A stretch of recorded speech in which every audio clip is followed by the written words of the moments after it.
ગુજરાતમાં અત્યારે ગુજરાત પોલીસ દ્વારા અનેક એવી ભરતી બહાર પાડવામાં આવી છે ને ક્યાંક આપણે થોડા સમય અગાઉ પણ જોયું હતું કે પીએસઆઈ પરીક્ષાની જે લેખિત પરીક્ષા હતી તે પણ પૂર્ણ થઈ ગઈ છે, પરંતુ ઘણા બધા જિલ્લામાં એવું પણ છે કે અત્યારે શારીરિક પરીક્ષા છે તે બાકી છે। પરંતુ ક્યાંક જો વાત કરવામાં આવે પૂર્વ કચ્છ વિશેની તો ત્યાં અત્યારે હાલ શારીરિક પરીક્ષા છે તેને મોકૂફ રાખવામાં આવી છે, કારણ કે હીટવેવની આગાહી સામે આવી છે અને આ જ ધ્યાનમાં રાખીને જે ઉમેદવારો છે એ લોકો પોતે બીમાર ન પડે એ માટે થઈને આ પરીક્ષા છે તેને મોકૂફ કરી દેવામાં આવી છે। શું છે સમગ્ર વિષય જોઈશું આજના વિડીયોમાં। નમસ્કાર, હું હંસિની અને તમે જોઈ રહ્યા છો નિર્ભય ન્યૂઝ। ગુજરાતમાં અત્યારે હાલ એક બાદ એક પોલીસની ભરતી સામે આવી રહી છે, પરંતુ જો વાત કરવામાં આવે કચ્છ વિશેની તો કચ્છમાં જે અત્યારે હાલ શારીરિક પરીક્ષાની ગોઠવણી કરવામાં આવી હતી એને જે ક્યાંક મોકૂફ રાખવામાં આવી છે ને આ જ વાતને લઈને એક પત્ર સામે આવ્યો છે। જો વાત કરવામાં આવે પત્ર વિશેની તો અહીં લખવામાં પણ આવ્યું છે કે જિલ્લા ખાતે ખાલી રહેલ જીઆરડી એસઆરડી મહિલા સભ્યોની ભરતી પ્રક્રિયા હાલ પૂરતી મોકૂફ રાખવાની બાબત અહીં લખવામાં પણ આવ્યું છે કે કચેરીના પત્ર ક્રમાંકમાં જીઆરડી ભરતી પ્રક્રિયા અહેવાલને લઈને અત્યારે હાલ આ જે વિષય છે એ જ સંદર્ભમાં આ પત્ર લખવામાં આવ્યો છે।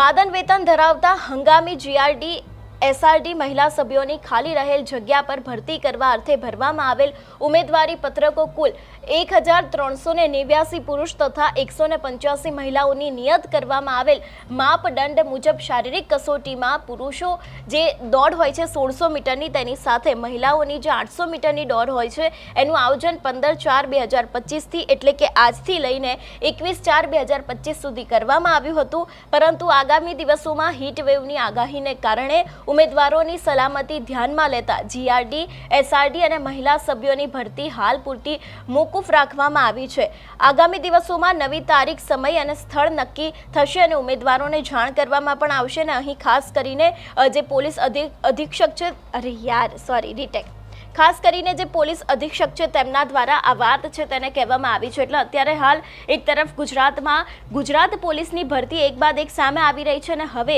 જે કચ્છની આ વાત છે કે જેમાં આજથી લઈને 21 તારીખ સુધી શારીરિક પરીક્ષાનું આયોજન કરવામાં આવ્યું હતું કે જેમાં પુરુષોની દોડ હોય, મહિલાઓની દોડ હોય, એ દરેકની જે પરીક્ષા હતી તેને જ હવે મોકૂફ રાખવામાં આવી છે। કારણ કે જો વાત કરવામાં આવે કચ્છની તો કચ્છમાં ક્યાંક રેડ એલર્ટ છે 2 થી 3 દિવસ માટે એવું પણ બહાર પાડવામાં આવ્યું છે અને તેની આસપાસના જેટલા પણ વિસ્તારો છે દરેક જગ્યાએ ક્યાંક ને ક્યાંક હીટવેવની પણ શક્યતાઓ છે તે પણ બહાર પાડવામાં આવી છે। એટલે ખાસ કરીને જો વાત કરવામાં આવે કે આ જ શારીરિક પરીક્ષામાં ઉમેદવારોની સલામતીને ધ્યાનમાં રાખીને આ નિર્ણય લેવામાં આવ્યો છે અને આ પરીક્ષાને અત્યારે હાલ પૂરતી મોકૂફ રાખવામાં આવી છે, કારણ કે લગભગ પુરુષોને 1600 મીટર જેટલી દોડ હોય છે અને મહિલાઓને પણ 800 મીટરની આસપાસની દોડ હોય છે। એટલા માટે થઈને તે લોકો દોડે તો પછી કદાચ એ લોકોને કોઈ પણ મુસીબત આવી શકે છે અથવા તો પછી શારીરિક રીતે પણ તે લોકો બીમાર પડી શકે છે। એટલા જ માટે થઈને ક્યાંક હવે આ એક સૌથી મોટો નિર્ણય લેવામાં આવ્યો છે